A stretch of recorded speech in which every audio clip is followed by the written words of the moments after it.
Hi, my name is Beth Tuminello, Mrs. T Chem Talk Teacher Tech. This video will be about getting started with Google Jamboard. Please subscribe if you don't mind, and there are lots of other teacher tech videos and chem videos on my YouTube channel. So the first place that we're going to go is the Google Jamboard main page, and you can get there by going to jamboard.google.com. This is not to be confused with the device, the Google Jamboard, which is a physical board where people can collaborate on. Once you are here, you'll notice that I used a sign-in for my Google Documents. You want to make sure that you are signed in to the proper Google account. If you're like me, you might have multiple Google accounts, one for school or work, one for home. So just make sure that you click on that icon in the top right-hand corner to make sure that you are signed in to the Google account that you want to use when you create and share your jam. The next thing that I am going to do is hit this plus sign.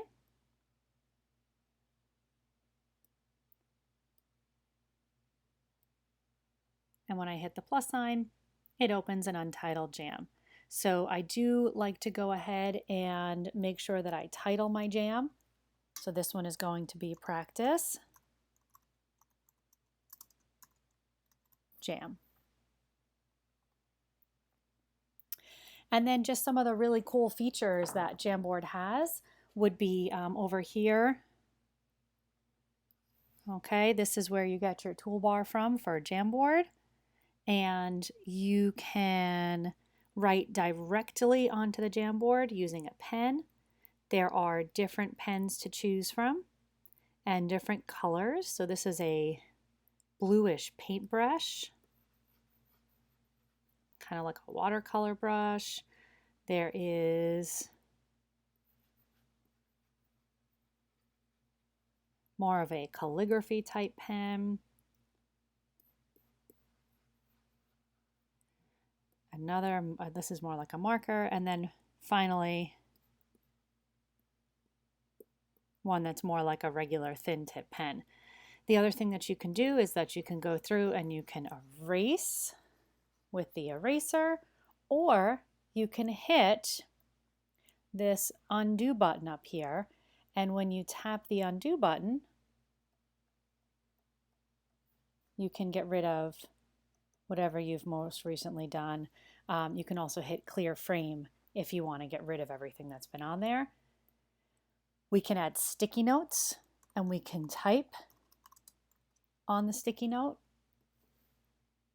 We can then take that sticky note and hit the three dots, and we can edit the color of the sticky note. We can drag the corner to make the sticky note a different size. We can duplicate it. If we want to have multiples of the same, we can go in, and when we edit it, we can also change the writing that's on it and the color and the size and all that good stuff. We can add a picture. You can either do a Google image search, you can add from your drive, or you can add a photo. You can also upload just directly from your device.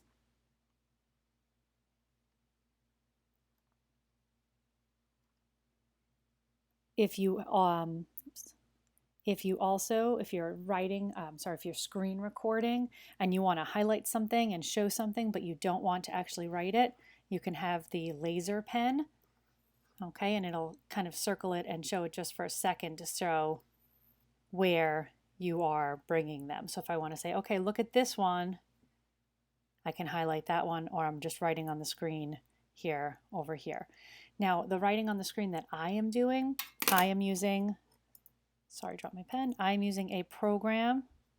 That toolbar down there is from a program called Ink2Go. And the tablet and the pen that I'm using to write with are from Wacom. And this one happens to be the Wacom One.